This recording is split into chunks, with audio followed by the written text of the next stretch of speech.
Council meeting to order for August 18th, 2025. Everyone, please rise for this pledge. I pledge allegiance to the flag of the United States of America and to the republic for which it stands, one nation, under God, indivisible, with liberty and justice for all. All right, roll call, please. Jim Maglis, Here. Dan Ballard, Here. Bruce McIntosh, Here. Bill Moody, Here. Dan Beard, Here. Mayor Wright, Here. Jim McDonald. Here. Everybody lights on their microphone. Okay, thank you. All right, reading the minutes. Any questions, concerns, or changes from the minutes from our last meeting on August the 4th? Hearing none, I would entertain a motion to approve the minutes as presented. I'll make that motion. A second. Okay, a motion by Neil, second by Dan. Any further discussion? All in favor say aye. Aye. Anyone opposed? All right, next on the agenda is the community recognition. I know that Sherry asked the question about the executive session that we had. Do we have to do that for the one that we had also or not? What? You have, We had one immediately following the meeting last time. oh, I didn't make it. We do need to. Yeah, so we I'll do get need it. to. Yeah, good idea, Neil. Yep. So, yeah, I would Last need, meeting, right? It was right after our last meeting. August the 4th. Yep. Okay. right. So I would need a motion to approve the executive session that immediately followed our last meeting. So moved. Second. Motion by Jan, second by Jim. Any further discussion? All in favor, say aye. Aye. Okay, next, Community Recognition Award. Dan, this is your district. Yeah. Who do you have tonight? Tom and Pam Morrison. I've always been proud of them when I go by their yard. They're both out working in the yard in the hot sun, and I know they've worked on their yard for years, and I'm just proud of the pride that they take in it.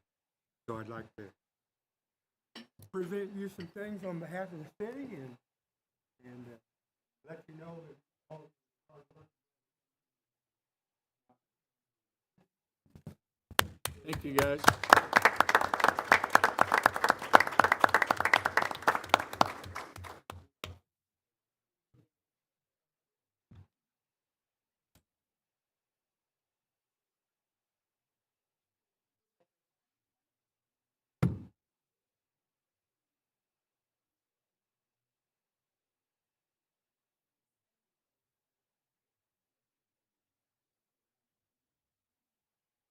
All right, Mr. and Mrs. Morrison, thank you for what you do. Yeah, thank you.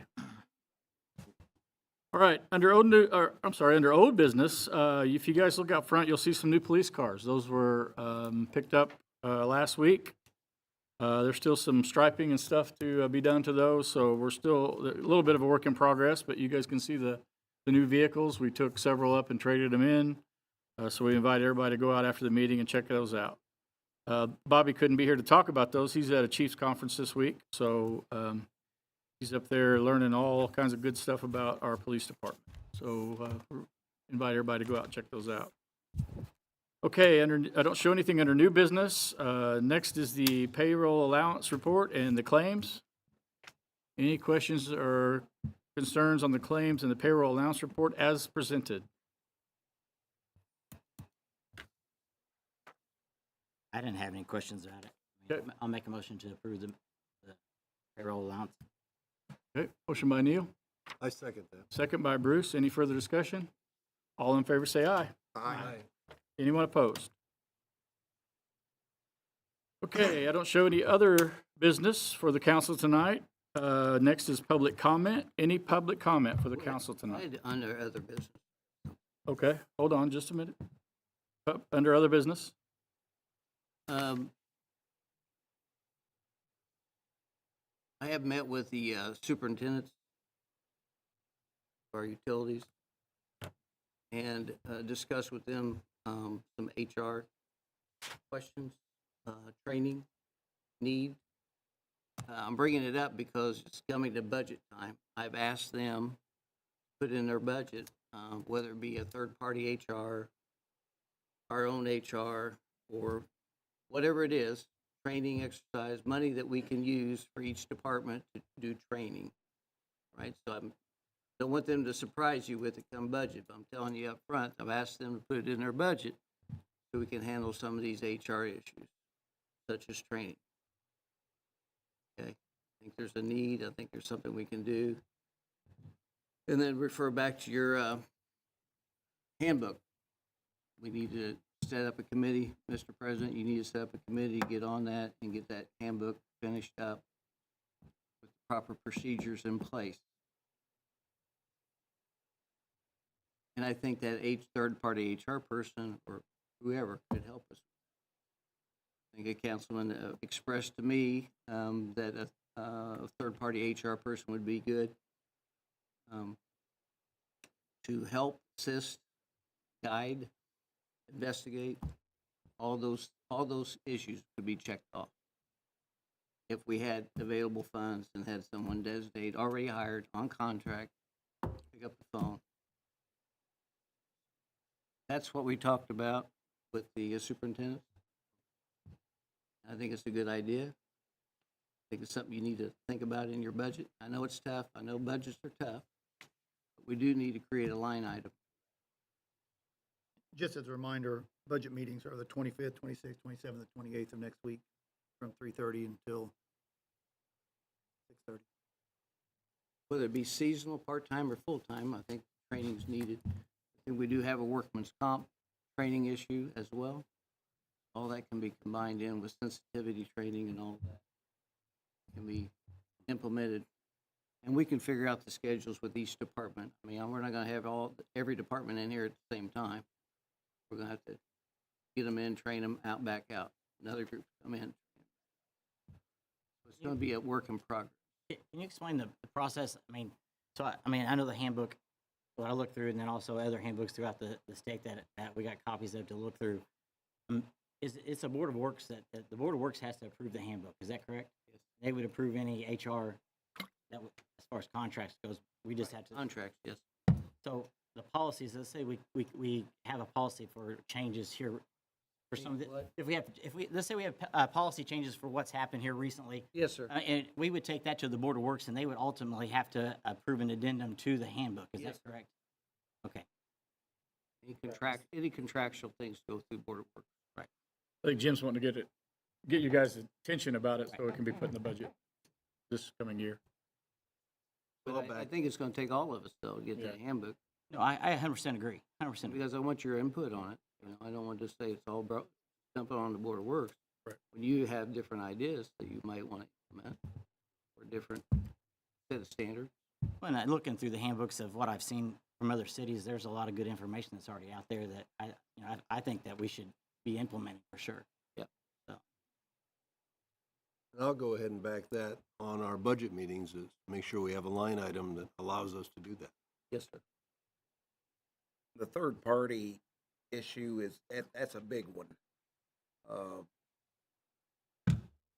Somebody from the outside needs to be investigating anything related to sexual discrimination, racial discrimination, any type of discrimination issues. That way, nobody thinks that somebody is favoring one entity or the other. So that is, and I'm the one, I'll just say it, I'm the one who spoke to Jim about that, because that's very much needed. No question about it. We need to have it in our budget. Yes. Yeah, we talked this morning about how that would look. We don't really want to be a department head that's appointed like all the rest of them. We'd rather have a third party come in, maybe somebody with experience, somebody that could, delve into it a little deeper. And who that person answers to, as far as hiring and firing. Right. So that question needs to be answered. Yeah. Is it an appointed position, And if it is appointed, it's appointed by the Board of Works, Right. appointed by the council, it's appointed by the mayor. So all those questions have to be asked as well. Because I don't want to get in a situation where we have somebody HR and get them up to speed, and all of a sudden we have a change, and all of a sudden they're gone, and we have to find somebody else. Right. That makes sense? Yeah. I don't want to make it a political position if I can. That makes sense? That's what you want. Not about me, but tell me what you want. Right.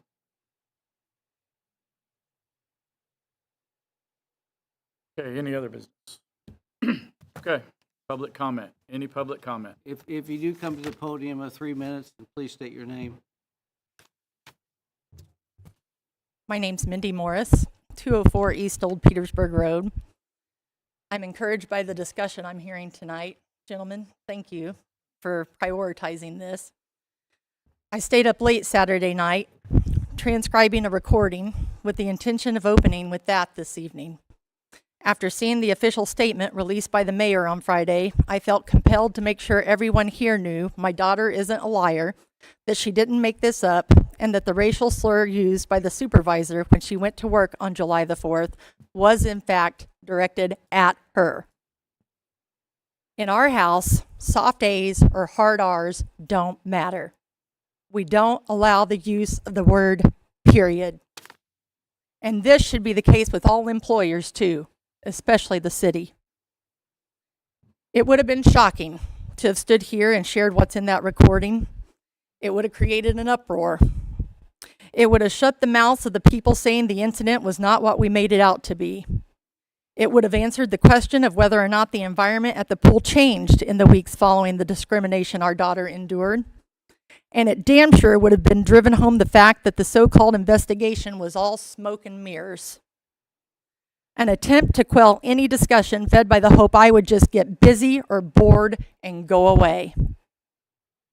Even now that the investigation is considered complete, no one has ever spoken to the other lifeguard present when the supervisor made the discriminatory remarks. No one spoke to the only other guard of color about how he asked the supervisor not to use the N-word prior to the incident on July the 4th, or how it's been for him to work in an environment in which this language is allowed.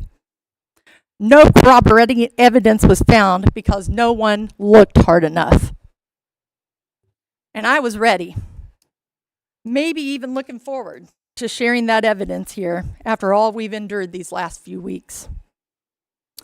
But then we went to church, and Pastor Jenny, well, she chose scripture from Romans for yesterday's message, and it went something like this: never pay back evil with more evil. Do things in such a way that everyone can see you are honorable. Do all that you can to live in peace with everyone. Dear friends, never take revenge. Leave that to the righteous anger of God. I will take revenge. I will pay them back, says the Lord. Instead, if your enemies are hungry, feed them. If they are thirsty, give them something to drink. In doing this, you will heap burning coals of shame on their heads. Don't let evil conquer you, but conquer evil by doing good. And there I sat, dumbfounded by the way the Lord works. Brad and I looked at each other, and we both knew we couldn't follow through with the plan to share the recording publicly here this evening.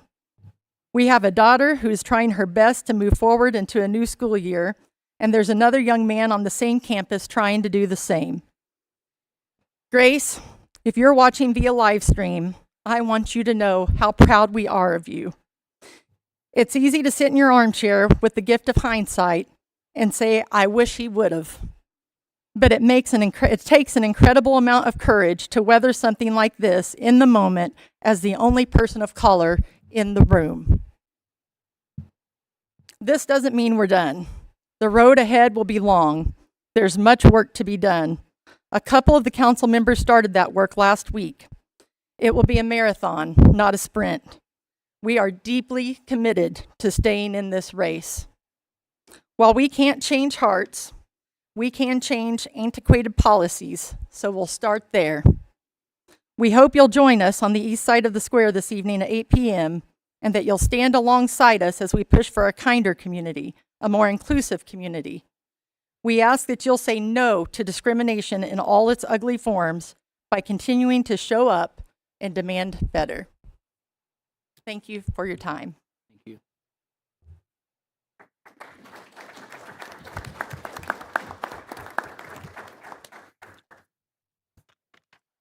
Okay, any more public comment?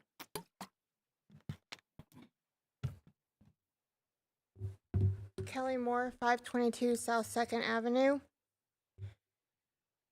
I am running for State House District 64, and as a candidate, I wanted to represent Hoosiers. As a candidate wanting to represent Hoosiers in Gibson County, I feel like there are two issues with this situation. First off, racism is alive and well in our community and needs to be addressed in a very strong way.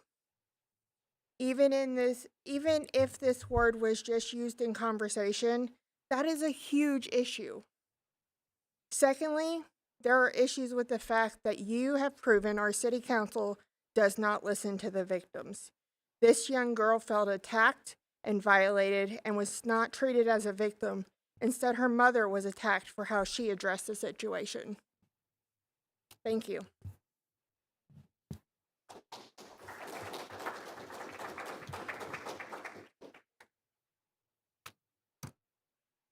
Okay, Patty, you're standing up.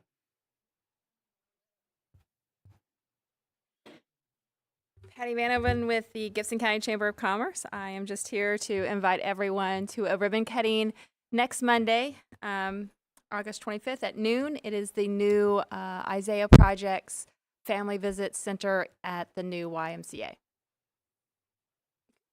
All day, Patty, Is what- what'd you say? Noon? Noon. Sorry. Noon to win. Usually pretty quick, aren't they, Patty?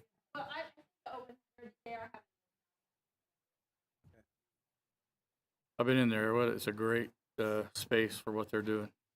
Great partnership with the Y. Okay. Hi, Beth. Beth Hale, captain of the fire department, 20 years worth of service. I just want to say, as you guys are looking into all this HR stuff, please take under advisement. In this day and age, a lot of people do online classes. You hit a button, it plays a video, you don't pay attention to it. It's not going to be a popular thing with the city workers because I know how much it sucks to sit through in-person training.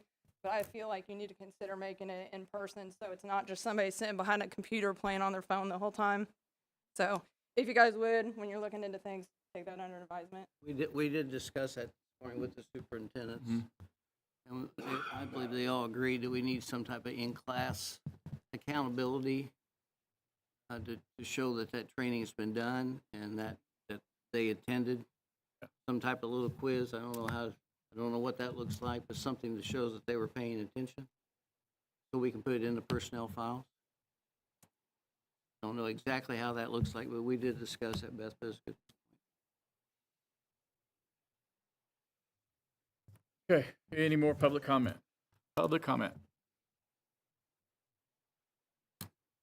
I do want to make mention that the Tahara student visit is coming up on the 22nd, on Friday till Tuesday the 26th. We've got a group of 8 students coming in. We have 7 local host families going to host Japanese students here. It is a kind of a teacher's share with their education department from Tahara, Japan, coming over to United States to learn how our kids learn. So Jimmy will be on, and Jan will be, since they work at the school, and Dan, they'll all be on their top of their game. Show these kids what it's like to be an American. So, okay, that's all I had. Anybody have anything else? Entertain a motion to adjourn. So moved. Motion by Jan. Second by Bruce. All in favor, say aye. Aye.